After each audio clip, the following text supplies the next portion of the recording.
రోజు రోజుకు ఏం జరుగుతుంది మన తెలంగాణలో? ఏడ చూసినా కూడా రైతన్నల గోస చూసినట్టయితే ఒక నరకంగా ఉంది. మరి రైతన్నల భూముల జోలికి స్థానికంగా ఉన్న నాయకులు కావచ్చు, స్థానికంగా ఉన్న గ్రామస్తులు కావచ్చు, అక్రమంగా కబ్జాలు చేసే యత్నం. మరి దానికి సహాయ సహకారాలు అందిస్తున్నటువంటి ఎంఆర్ఓ, మరి స్థానికంగా ఉన్నటువంటి పోలీసులు. మరి ఇంతకు ఏం జరిగింది? మక్తానంతారం గ్రామం నుంచి ఒక రైతన్న ఫోన్ చేసిండు, సీనన్న మరి నాకు మాత్రం న్యాయం జరుగుతలేదు, పోలీస్ స్టేషన్ వెళ్ళినా ఎంఆర్ఓ దగ్గరికి వెళ్ళినా నాకు మాత్రం అన్యాయం జరుగుతుంది, దయచేసి మీడియా పరంగా సమాజానికి మొత్తం తెలిసేటట్టు మీరైనా చేయండ్రు అని చెప్పేసి ఫోన్ చేసిండు. మరి ప్రస్తుతం మనమైతే మక్తా అనంతరం గ్రామానికి వచ్చినాం. మరి మనతో పాటు రైతు సురేందర్ రెడ్డి ఉన్నాడు. అసలు ఇంతకేం జరిగింది అడిగి తెలుసుకునే ప్రయత్నం చేద్దాం. అన్న నమస్తే. నమస్తే అన్న. ఏ పేరే అన్న? నా పేరు సురేందర్ రెడ్డి అన్న, పడమటి సురేందర్ రెడ్డి, మక్తనంతరం విలేజ్, బీబీనగర్ మండల్, యాదాద్రి భువనగిరి జిల్లా. నాకు వచ్చేసి మక్తనంతరంలో అగ్రికల్చర్ ల్యాండ్ ఉందన్న. నాకు ఇక్కడ ఒక 10 acres ల్యాండ్ ఉంది. నేను 86లో మా నాన్న వాళ్ళు పర్చేజ్ చేసేదాన్ని. పర్చేజ్ చేసిన తర్వాత అప్పటికి వాళ్ళు బౌండరీ సైజ్ చేసుకున్నారు, కొన్నారు. ఆ జమాన్లో కూడా కొన్న తర్వాత యాక్చువల్గా ఒక 1 year నుంచి ఒక సర్వే నెంబర్ 6లో 4 గుంటలు ఎక్స్టెంట్ ఉందన్న. దానికోసము నన్ను నానా హింసలు పెడుతున్నారన్న. సిఐ కానీ ఎస్ఐ కానీ వీళ్ళు నన్ను చిత్రహింసలు పెట్టిరు. కేసులు చేయలేదు, నన్ను గుంజి కొట్టినా కానీ కేసులు రక్తాలు వెళ్ళినాయా అని అడిగిరన్న. దానికి నేను సరైన సమాధానం నా దగ్గర లేదు. నీది ఏముంది చూపించుకున్నా. ఫస్ట్ వాళ్ళ ఎవిడెన్స్ ఏముందన్న, నాకు డాక్యుమెంట్ ఉంది, షో చేస్తున్నాను. వాళ్ళు ఎందుకు నాకు డాక్యుమెంట్ లేదు? ఈ మధ్యలో కొత్త కాగితాలు సృష్టించి సంవత్సరం నుంచి లేకుండా. ఇంతకీ ల్యాండ్ దగ్గరికి ఎవరు వస్తారు, ఏం పేర్లు? సర్పంచ్ గారు వచ్చిరు రీసెంట్ గా. మొన్న ఒక సర్వే వచ్చిన రోజు కూడా వచ్చి 3 గుంటల భూమి ఇస్తే పంచాయతీ వదిలిపోతుంది. ఏం పేరు సర్పంచ్ పేరు? ధర్నబోయిన కిలిందర్. ఎప్పుడు గెలిచిండు? మొన్న న్యూగా, అంటే రీసెంట్ గా ఎలక్షన్స్ లలో గెలిచిండు. అవును సార్. ఏమి ఇబ్బంది పెడుతుండు సర్పంచ్? 3 గుంటల భూమి ఇవ్వమని. 3 గుంటల భూమి అసలు ఎందుకు ఇవ్వాలి, ఎవరికి ఇవ్వాలి? వాళ్ళు అన్యాయం అయిపోతారు. ఎవరాళ్ళు? చాకలోళ్ళు, గ్రామంలో ఉన్నటువంటి శాఖలు వాళ్ళు అన్యాయం అయిపోతారు. వాళ్ళకి అసలు కొలిస్తే భూమి వెళ్ళింది కానీ అన్నారు. కొలిస్తే భూమి వెళ్ళకపోతే మరి నేను ఎక్కడి నుంచి చేయాలి? నేను 3 గుంటల భూమి ఏడికి ఏం చేయాలి? నేను భూదారిని కాదు, నాకు మొత్తం జాగిద్దారిని కాదు నేను ఇవ్వడానికి. నా తాతలు సంపాదించిన ఆశ కాదు, మా నాన్న వాళ్ళు కష్టపడి కొన్నారు. అది కొన్నారు, దాన్ని నిలబెట్టుకుంటాం అంతే. ఇప్పుడు ఇది శాఖలలో భూమి అంటారు. అంటే శాఖలలో భూమి అనడానికి వాళ్ళ దగ్గర ఏమైనా ప్రూఫ్స్ ఉన్నాయా? వాళ్ళ దగ్గర ఏమైనా కాయిదాలు ఉన్నాయా? ఏమి ఎలాంటివి లేవన్నా, లేవు. అవి మాకు తెలిసినంత వరకు ఎలాంటివి లేవు. అది ఇప్పటికి కూడా అప్పటిలో గవర్నమెంట్ ల్యాండ్ అని చూపిస్తుంది. ఎంఆర్ఓ గారికి కూడా తెలిసి ఈ విషయం. ఎంఆర్ఓ గారి దగ్గరికి వెళ్తే మీరు వెళ్ళి కేసు పెట్టుకోండి అన్నారు. సరే కేసు పెట్టిన. కేసు అయిన తర్వాత సార్ రీజన్ ఏంటి అంటే నువ్వు టీపన్ కట్టుకో అన్నాడు.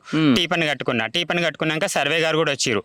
సర్వే గారు 3 సార్లు వచ్చి 3 పాయింట్లు చూపించారు. మరి నేను ఏ పాయింట్ క్లారిటీ చేసుకోవాలి? ఎవరో బెదిరింపులకు చెప్పిన మాటలకు విని వాళ్ళు నాటిన కడిలో గుర్తులు చూపించిపోయిందన్న, ఇది నాకు అన్యాయం అని చెప్పిన. పంచనామా రిపోర్ట్ తీసుకో అంటే నేను తీసుకోను అన్నాను. మేడం గారు నాకు సరైన న్యాయం చేయలేదు కాబట్టి నేను మళ్ళీ ఆర్డీఓ కానీ ఏడీకి కానీ కట్టాలనుకుంటున్నాను. కట్టి సర్వే చేయించుకుందాం అనుకుంటున్నాను. మరి ఇందులోకి పోలీస్ అధికారులు ఇన్వాల్వ్ కావాల్సినటువంటి అవసరం ఏముంది? సివిల్ మ్యాటర్ కదా. సివిల్ మ్యాటర్ అంటే పోలీసు వాళ్ళు ఏం చేసారు, ఫస్ట్ లో పిలిచిన 100 కాల్ చేస్తే వచ్చిరు.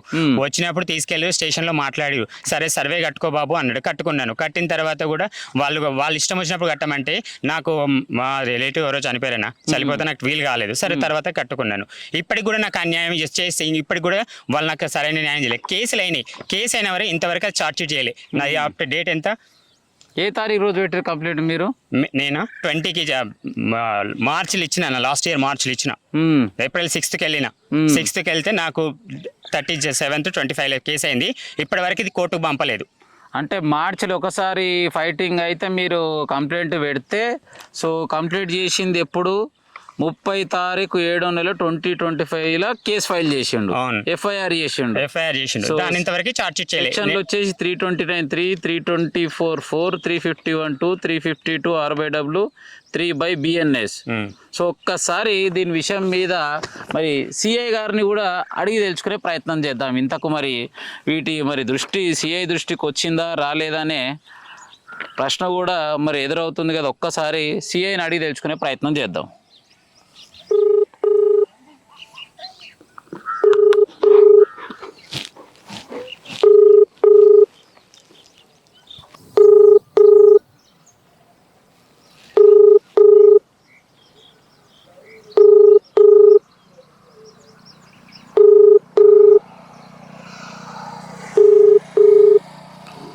సో రైట్, మనమైతే మరి బీబీ నగర్ సిఐ ప్రభాకర్ రెడ్డికి కాల్ చేస్తే మటుకు తను మాత్రం lift చేస్తలేడు.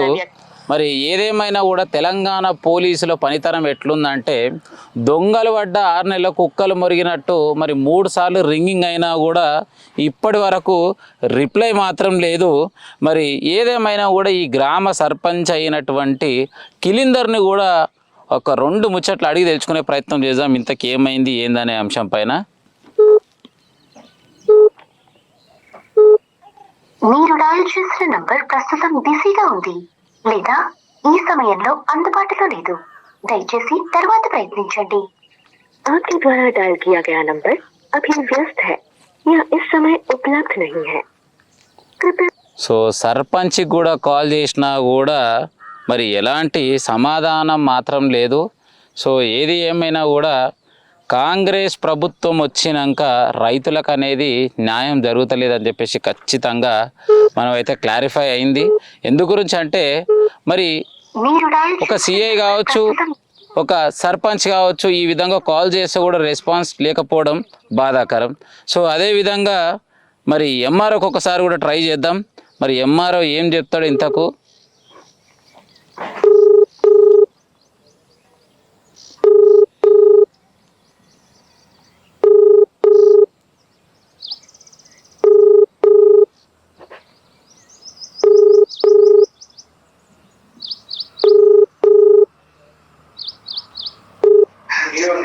Hello hello hello sir, నమస్తే సార్.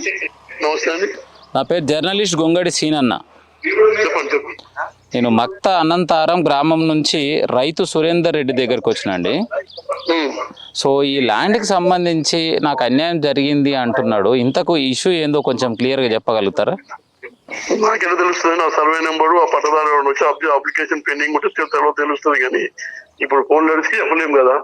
పట్టదారు పేరు వచ్చేసి సురేందర్ రెడ్డి. ఒక్క పేరు సురేందర్ రెడ్డి, పడమటి సురేందర్ రెడ్డి. పడమటి Surender Reddy. Survey number 57. Survey number 57. Survey number 57. ఏంటంటే ఆయన ప్రాబ్లం? సో ఆయన ల్యాండ్కు ఆనుకొని ఉన్నటువంటి ల్యాండ్ను ఈ గ్రామానికి చెందినటువంటి శాఖల వాళ్ళు ఇది మాదని చెప్పేసి ల్యాండ్ పైన మరి కబ్జాకి యత్నం చేస్తున్నారు. తను బాగా ఇబ్బంది పెడుతున్నారు. అంటే ఇది ఎంతవరకు అప్లికేషన్ ఏమన్నా ఇచ్చారా? మీరు టీపన్ కట్టుకోమన్నారు సార్. టీపన్ కట్టాను సార్. నేను టీపన్ కట్టావా? కట్టాను సార్. సర్వే మేడం 3 సార్లు వచ్చారు, 3 గుర్తులు పెట్టారు సార్. మరి నాకు అవి క్లారిఫై లేదు. సర్వే నెంబర్ పెట్టి గుర్తులు పెట్టింది? అవును సార్. అంటే సర్వే రిపోర్ట్ ఇవ్వలేదా? ఇవ్వలేదు సార్. నాకు నచ్చలేదు అన్నాను, మేడం వెళ్ళిపోయారు అంతే. మరి నీకు నచ్చలేకపోతే ఇమీడియట్ మీరు ఏం చేయాలి? Deputy inspector of survey apply చేసుకోవాలి. నేను అప్లై చేసుకున్నాను సార్. ఒకసారి వచ్చి మేడం ఒక గుర్తు పెట్టారు, ఒకసారి వచ్చి 3 సార్లు కాదు బాబు, అదే ఈ మండల్ సర్వేయర్ చేసింది నీకు నచ్చకపోతే నువ్వు ఫర్దర్ మండల్ తర్వాత డివిజన్ లో ఒక సర్వేయర్ ఉంటాడు, డిప్యూటీ ఇన్స్పెక్టర్ ఆఫ్ సర్వేయర్ ఉంటాడు.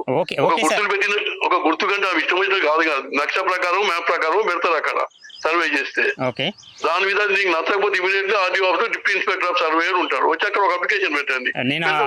వాడు కూడా నోటీస్ ఇస్తారు, ఇమీడియట్లీ వాడు వస్తారు అక్కడికి. సార్ నేను ఆల్రెడీ కట్టాను సార్. అక్కడ కూడా టీపన్ కట్టాను. సో కట్టారా? డివిజన్ లో కట్టాను సార్. డివిజన్ లో కట్టింది ఒకసారి నాకు వాట్సాప్ పెట్టింది, నేను కూడా డిఐ గారికి చెప్తాను, ఫోన్ చేసి పర్సనల్ గా చెప్తాను సార్. ఓకే సార్, ఒక్క నిమిషం సార్. ఇక్కడ మక్తనంతరంలో సర్వే నెంబర్ 6లో ఎక్స్టెంట్ ఎంత ఉంది చెప్పగలరా సార్? ఇప్పుడు ఫోన్ చేసి ఎక్స్టెండ్ ఎట్లా తెలుస్తావు? నువ్వు ఆఫీస్కి వస్తే నీ కూడా జీపీ ఉంటాడు, పహాని ఉంటుంది అని చెప్పగలుగుతాను. సార్ నేను చాలా సార్లు వచ్చాను సార్. నేను నా మొహం చూస్తే మీరు గుర్తుపెట్టగలరు, కానీ నేను చాలా సార్లు వచ్చాను సార్. ఆర్ఐతో మాట్లాడాను, జీపీతో మాట్లాడాను. సర్వే నెంబర్ ఎక్స్టెండ్ ఎప్పుడైనా అడిగినా నన్ను? అడిగాను సార్. అడిగితే మీరు ఏమన్నారు? నీ ఒక్క పనే ఉందా అని నన్ను దౌర్జన్యంగా మాట్లాడారు సార్ మీరు. బాబు నువ్వు ఆది ఇచ్చారు, నీ ఊళ్ళో జీపీ అవును సార్. ఆయన దగ్గరికి వెళ్ళాను సార్. నేను వెళ్తేనే మీరు ఆయన దగ్గరికి వెళ్ళి ఇక్కడ తిప్పిరి అక్కడ తిప్పిరి సార్. ఆర్ఐ మేడంతో కూడా, రాధిక మేడంతో కూడా నేను చాలా సార్లు వాదన చేశాను సార్. సర్వే మేడంతో కూడా వాదన చేశాను సార్. అయినా మీరు ఏమన్నారంటే నువ్వు వెళ్ళి టీపన్ కట్టుకోపో అన్నావు. టీపన్ కట్టిన సార్ 3 రోజుల్లో గొలిపిస్తాన్నారు. ఇప్పటికి 3 నెలలు అయింది సార్. నాకు సరైన న్యాయం ఎక్కడ జరిగింది సార్? నాకు డిఐ గారికి కట్టినవా నువ్వు? ఎవరు డిఐకి కట్టిన? ఇప్పుడు కట్టినా సార్, మొన్న ఫ్రైడే కట్టిన డిఐకి. Okay sir. సర్వే నెంబర్ 6కి గవర్నమెంట్ ల్యాండ్ ఉంది సార్. దానికి బేస్ చేసుకొని మీరు 5-7 కట్టమన్నారు. సర్వే నెంబర్ 6 9 గుంటలన్నర ఉంది మేడం.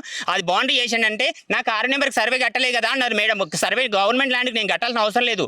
అది బౌండరీ కోసం నా భూమి నేను కట్టుకున్నాను. మీరు చెప్పారు దాన్ని మేము కట్టలేము, నీ పట్టా భూమి నువ్వు కట్టుకొని మీరు చెప్తే నేను కట్టితే నాకు అన్యాయం చేసి వెళ్ళిరు. అందుకే బాబు సర్వే పెట్టి నచ్చకపోతే డిఐ కట్టాలి. సర్వే చేసింది నాకు నచ్చలేదు సార్. 6 గుంటలకి నాలుగు గుంటలకి 6 గుంటలు ఎట్లా 9 గుంటలన్నర ఎట్లా చెప్పిపోతుంది సార్ మేడం? అందుకే డిఐ కట్టు సర్వే. ఆ మేడం ఎట్లా చేస్తారనేది మమ్మల్ని అడిగితే మేము కూడా చెప్పలేము. అది సర్వే రిపోర్ట్, సర్వే ఎట్లుందో నక్ష ప్రకారం చేస్తారు వాళ్ళు. అందుకే నచ్చకపోతే నువ్వు చేయాల్సింది డిఐ కట్టాలి. ఆల్రెడీ డిఐ గారు కట్టినాను సార్, ఆల్రెడీ మొన్న ఫ్రైడే కట్టాను. డిఐ గారు కట్టింది నాకు ఒకటి పెట్టు, నేను కూడా నీ తరఫున పంపించి డిఐ గారిని చెప్తాను నేను కూడా. రైట్. సో ఎంఆర్ఓ చూసినట్టయితే మరి క్లియర్గా మాట్లాడడం జరిగింది. సో మరి దీనికి సంబంధించి ఎంఆర్ఓ చెప్పినటువంటి అంశంలో భాగంగా మిగతా ఏదైతే ఉందో మరి రేపు వెళ్ళి దాన్ని అయితే కార్యాచరణ అయితే కొనసాగించు. సో వాస్తవానికి చూసినట్టయితే సర్వే నెంబర్ 4 కావచ్చు, 5 కావచ్చు, మళ్ళీ సర్వే చేయడానికి ఆస్కారం అంటే టీ పెన్ కూడా లేదు. మరి ఇంతకు ఏం జరిగిందనే అంశాన్ని మరి రైతు సురేందర్ రెడ్డి చెప్పన్న, మరి ఇంతకు ఏమైంది? ఇప్పుడు నాకు 5 టీపన్ కట్టిందానన్న. టీపన్ కడితే 5 టీపన్ కడితే నాకు టీపన్ పేపర్స్ ఇవి ఇచ్చిరు. ఇప్పుడు 6, 7కు సంబంధించిన మెజర్మెంట్ చేయడానికి నాకు ఇది ఇచ్చిరు. ఇప్పుడు 4కి 5కి సంబంధించిన టీపన్ లేనప్పుడు సర్వే గారు వచ్చి టీపన్ సర్వే ఎట్లా చేస్తారు? టీపన్ లేనప్పుడు విలేజ్ మ్యాప్ తో చేస్తే మేము ఎట్లా కన్ఫర్మ్ చేసుకోవాలి? అవును, అది మాకు అన్యాయంగా జరిగింది. ఇప్పుడు ఎంఆర్ఓ గారు మాట్లాడిరు, నాకేం తెలుసు సార్ మెజర్మెంట్ బట్టి చేసిరు అన్నారు. అసలు టీపన్ లేనప్పుడు సర్వే ఫీల్డ్ మీనికి ఎట్లా వస్తారు? ఫీల్డ్ మీనికి రాని ఆస్కారం టీపన్ తీసుకొని రావాలి. ఈ టీపన్ కూడా మేము రైతులు టీపన్ కడితే వెళ్ళి కలెక్టర్ ఆఫీస్కి వెళ్ళి టీపన్ తెచ్చి సర్వేకి ఇస్తేనే టీపన్ ఇక్కడికి వస్తారంట, లేకపోతే రారంట. అంటే ఎంఆర్ఓ ఆఫీస్ లో టీపన్స్ ఉండవా? ఉంటాయి. మరి మమ్మల్ని అంటే రైతులు వెళ్ళి తెచ్చి ఇవ్వాలి. నువ్వు వెళ్ళి బీబీ నగర్ భువనగిరికి వెళ్ళి కలెక్టర్ ఆఫీస్కి వెళ్ళి తీసుకొచ్చి మాకు ఇవ్వు, మాకు హ్యాండ్ ఓవర్ చేస్తే మేము వచ్చి ఫీల్డ్ మీనికి వచ్చి డేట్ ఇస్తాం. ఇప్పుడు ఈ టీపన్స్ లేనిది ఎట్లా మెజర్మెంట్ చేస్తారు? నాకు ఇది కూడా 4, 5కి సంబంధించిన టీపన్ కావాలి నాకు. అదైతే నేను యాక్సెప్ట్ చేస్తాను. ఆ భూమి కూడా ఇవ్వడానికి కూడా నాకు ఆ భూమికి ఈ టీపన్స్ మెజర్మెంట్ చేసి ఇస్తేనే నేను ఆ భూమి వదులుతా. ఆ 4 గుంటలు కూడా నాకు సంబంధం లేదు. ఇప్పుడు యాక్చువల్గా ఆ 4 గుంటల కోసం కూడా నేను పోరాడుతున్నా. నాకు ఆ గవర్నమెంట్ లాంటి నాకు సంబంధం లేదు. దానికోసం బేస్ చేసుకొని నాకు 9 గుంటలు కబ్జా పెట్టారు. అది నాకు కావాల్సిన ప్రాబ్లం. నాకు న్యాయం జరగాలి అన్న. మనతో పాటు రైతు సురేందర్ రెడ్డి బాబాయ్ గారు ఉన్నారు. మరి బాబాయ్ గారిని కూడా మరి ఇంతకేం జరిగిందనే అంశాన్ని తెలుసుకునే ప్రయత్నం చేద్దాం. పెద్ద మనిషి నమస్తే. నమస్తే. ఏం పేరు నీ పేరు? అంజిరెడ్డి. అంజిరెడ్డి, మరి ఏమైంది? ఎందు గురించి నీ కొడుకు ప్రాబ్లం అయిందంటే? ప్రాబ్లం అసలు కావాలని క్రియేట్ చేస్తున్నారు. లోకల్ లీడర్లు కానీ ఇప్పుడు గవర్నమెంట్ లీడర్లు, ఎమ్మెల్యే కానీ వీళ్ళంతా కావాలని క్రియేట్ చేస్తున్నారు. అసలు 1955 బందోబస్తు చేసినప్పుడు ఇదంతా మట్టి రోడ్లు ఉండే. ఈడ తూము ఉన్నది. ఈ తూము కూడా తెగిపోతే నీళ్ళు ఎక్కువ వచ్చి తెగిపోతే ఈ భూమి పనికొచ్చేది. 4 గుంటల భూమి తీసి కట్టగిన తెగిపోతే మట్టి పోయడానికి పెట్టిరు. దాన్ని ఏం చేసారు, కొన్ని రోజుల తర్వాత పటేల్ పటవారి టైంలో ఇది ఖాళీగా ఉంది కానీ సాగలు బట్టలు ఉతికి ఏం చేసేదో వాళ్ళు అడిగితే సరే దున్నికపోరు బిడ్డ అన్నాడు. కానీ వాళ్ళు ఏం రాసియలేదు, రికార్డు చేయలేదు. అయితే వాళ్ళు కొంతకాలం కబ్జా చేసుకున్నారు. అప్పుడు నాగలు గడ్డి దున్నేది. ఇప్పుడు ట్రాక్టర్లు, మిషన్లు లేవు, కొంచెం ఎక్కువనో తక్కువనో పెట్టుకున్నారు. అయితే ఇప్పుడు గూగుల్ వచ్చింది కాబట్టి గూగుల్లో పిల్లగా సెర్చ్ చేసుకుంటే నా భూమి అందాకుందని పోరాడుతున్నాడు. వాళ్ళు ఏమంటారు, మా కబ్జా దాకుందా అందాక వాళ్ళు అంటున్నారు. ఇక మేమన్నాం రికార్డు కొలుసుకోరా బాబు, కొలుసుకుంటే నీకు సర్వే నెంబర్ 6లో 4 గుంటలు ఉన్నది రికార్డు, ఆ 4 గుంటలు తీసుకోండి, మాకు సంబంధం లేదు అని చెప్తే లేదు మాకు అధ్యక్షం కావాలి, అది కావాలి, ఇది కావాలి. పోలీస్ స్టేషన్లు, కోర్టులు ఇవన్నీ తిరుగుతా ఉన్నారు. ఆఖరికి వస్తే ఒక దొంగ పేపర్ సృష్టించారు. సర్వే నెంబర్ 5, 6, 7, 8, 9, 10, 11, 12 అని ఆయన రాసి వాళ్ళకి సేవ చేస్తే రాసి ఇచ్చారని చెప్పి రాసుకున్నారు. ఆ దొంగ పేపర్ మరి ఎవరు సృష్టించిండో ఏం చేసిందో తెలియదు. ఎవడన్నా రాసిస్తే బాజు నెంబర్లు రాసిస్తారు కానీ ఈ నుంచి అందాక మంది నెంబర్లు కూడా రాసిస్తారా? రాసియారు. 12 నెంబర్ మందిది గొల్లైనది. మరి 12 నెంబర్ ఆ గొల్లైన ఎందుకు ఇస్తారు? ఒకవేళ ఇచ్చినట్టు ఇస్తున్నట్టు పక్కది దీనికి ఆనుకోని ఉంది, ఇది సహాయ సహకారాలు ఉంది అని చెప్పి సర్వే నెంబర్ పక్కకు రాస్తాడు. పక్కకు రాయకుండా అన్ని నెంబర్లో ఒక గుంట ఇచ్చి 2 గుంటలు ఇచ్చారని చెప్పి రాసుకున్నారు.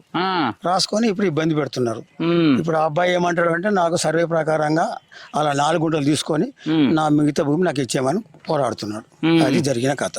సో ఫైనల్ గా న్యాయం జరగాలంటే ఏం చేస్తే బాగుంటది? ఏం చేస్తే సర్వే చేసి 4 గుంటలు ఇచ్చేస్తే న్యాయం జరుగుతుంది. వాళ్ళకి 4 గుంటలకి ఇచ్చి మిగిలిన భూమి ఇచ్చేస్తే, ఒకవేళ ఇప్పుడు ఇక్కడ మేము తక్కువ ఉన్నాం, మమ్మల్ని బెదిరి కొట్టి గుంజుకున్నా గానీ ఈ భూమి ఎవరి శాస్త్రం కాదు. ఎన్నో తెంతలు పోయినాయి. ఇది కూడా మాకు కూడా శాస్త్రం కాదు. మేము పోయినాక ఓనికి అమ్ముకోవచ్చు. రేపు అమ్ముకున్నప్పుడు సర్వే చేస్తే భూమి అయితే పోతుంది కదా, రికార్డు ప్రకారంగా వాడు ఇస్తాడు కదా. అప్పుడు ఆ భగవంతుడు వస్తే అప్పుడు నువ్వేం చేస్తావు?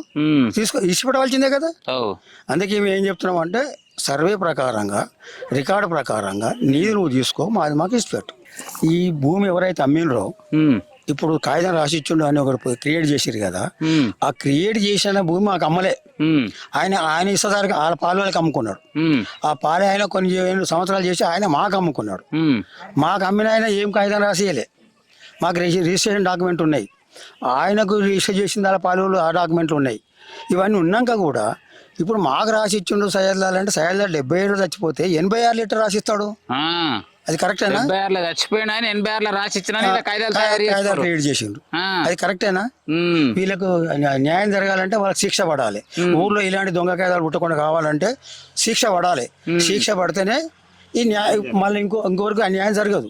ఇప్పుడు మా భూమి ఇయ్యమని అడుగుతున్నారన్న, వాళ్ళు ఏమనుకున్నారని తిట్టడం ఏం తెలుసా, మా బాబాయ్ హ్యాండిక్యాప్డ్, ఆయన వెహల్ని వేస్తూ ఆ కుంటోని నిన్ను చంపితే మాకు భూమి వస్తుంది, వీళ్ళిద్దరే చీడపురుగులు ఊర్లో అని మాట్లాడుతున్నారు.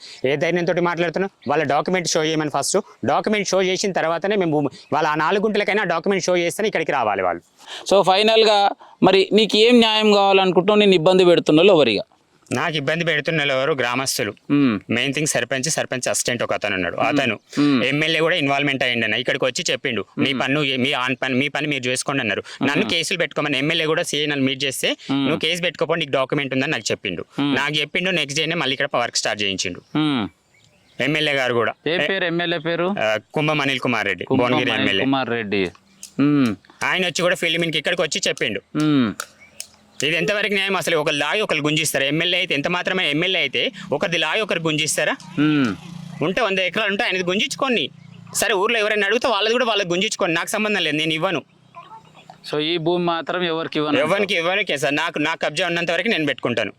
నన్ను ఆబ్జెక్షన్ చేస్తున్నారు, నన్ను కొట్టిరు తిట్టినా కానీ కేసులు చేయట్లేదు. ఎందుకు చేయట్లేదు?